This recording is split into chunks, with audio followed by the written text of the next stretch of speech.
அஸ்ஸலாமு அலைக்கும். Hello friends, எல்லோரும் எப்படி இருக்கீங்க? Welcome to taste my foot. இன்றைக்கி நம்ம என்ன ரெசிபி பார்க்க போகிறோன்னா, மக்ருனியை வச்சு ஒரு டெசர்ட் ரெசிபி எப்படி செய்த பார்க்க போகிறோம். இந்த சம்மருக்கு இது கூலாக சர்வ் பண்ணும்போது இதோட டேஸ்ட்டு ரொம்ப ரிச்சாக இருக்கும். இது டிஃப்ரெண்ட்டாகவும் இருக்கும். சேம் டைம் இது ரொம்ப ஈஸியாக ப்ரிப்பேர் பண்ணிடலாம். இது செய்யறதுக்கு ரொம்பலாம் டைம் எடுக்காது. ஜஸ்ட்டு 10 மினிட்ஸில் இது ப்ரிப்பேர் பண்ணிடலாம். ஐ ஆம் ஷுவர் இது எல்லாத்துக்கும் கண்டிப்பாக ரொம்ப பிடிச்ச ஒரு ரெசிபியாக இருக்கும். அந்த அளவுக்கு இது செம டேஸ்ட்டில் இருக்கும்.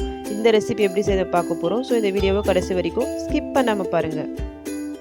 இந்த ரெசிபிக்காக ஃபஸ்ட்டு நம்ம மக்ரூனியை பாயில் பண்ணி எடுத்துடலாம். அதுக்காக நான் ஒரு பேனில் தண்ணி வச்சுருக்கேன். இது பாயில் ஆகிற வரைக்கும் வெயிட் பண்ணலாம். இப்போ இந்த தண்ணி நல்லா பாயில் ஆகிடுச்சு. இப்போ நான் இதில் 1 ஸ்பூன் அளவுக்கு எண்ணெய் சேர்க்குறேன். ஏன்னா மக்ரூனி ஒன்றோட ஒன்று ஸ்டிக் ஆகாமல் இருக்கிறதுக்காக இந்த ஆயில் நான் சேர்க்குறேன். நெக்ஸ்ட் இதில் 1 கப் அளவுக்கு மக்ரூனி சேர்க்குறேன். இந்த டைமில் ஃப்ளேம் வந்து மீடியமில் வச்சுக்கிங்க. இது கொஞ்சம் வேகட்டும். நெக்ஸ்ட்டு வேறு பேனில் நான் 1 கப் அளவுக்கு பால் சேர்க்குறேன். அந்த 1 கப் அளவு பாலில் நான் கொஞ்சம் மட்டும் நிறுத்தி வச்சுட்டு மிச்சம் இருக்க பாலை நான் சேர்க்குறேன். இதில் கப்பில் பேலன்ஸ் இருக்க பாலில் நான் கஸ்டர்ட் பவுடர் ஆட் பண்ணுறேன். Strawberry flavour 1 table spoon. எந்த லம்ஸ் இல்லாமல் நல்லா மிக்ஸ் பண்ணி விட்டுக்கலாம். ஸ்ட்ராபெரி ஃப்ளேவர் தான் போகணுன்னு இல்லை, வெனிலா ஃப்ளேவர் கூட ஆட் பண்ணலாம், உங்கள் சாய்ஸ் அது. பால் நல்லா இப்போ கொதி வந்துடுச்சு. மிக்ஸ் பண்ணி வச்சுருக்கோம்ல இந்த கஸ்டர்ட் பவுட்ரு, அது இதில் ஆட் பண்ணி எந்த லம்ஸ் இல்லாமல் நல்லா மிக்ஸ் பண்ணி விட்டுக்குங்க. இது கொஞ்சம் திக்காகிற வரைக்கும் நம்ம மிக்ஸ் பண்ணி விட்டுக்கலாம். இந்த ஸ்டேஜில் நான் ஒரு 1/4 கப் அளவுக்கு சுகர் ஆட் பண்ணுறேன். சுகர் உங்கள் டேஸ்ட்டுக்கு ஏற்ற மாதிரி எக்ஸ்ட்ரா இல்லைனா கம்மி அது மாதிரி ஆட் பண்ணிக்கோங்க. இப்போ இங்கே மக்ரூனி நல்லா பாயில் ஆகிடுச்சு. நம்ம ஸ்டவ் ஆஃப் பண்ணிக்கலாம். அதில் இருக்க வாட்டர் எல்லாம் நல்லா ட்ரெயின் பண்ணிவிட்டு தனியாக எடுத்து வச்சுக்கலாம் இந்த மக்ரூனியை. இந்த சைடில் இப்போ இந்த கஸ்டர்ட் வந்து நல்லா திக்காகிடுச்சு. நம்ம இப்போ ஸ்டவ் ஆஃப் பண்ணிக்கலாம்.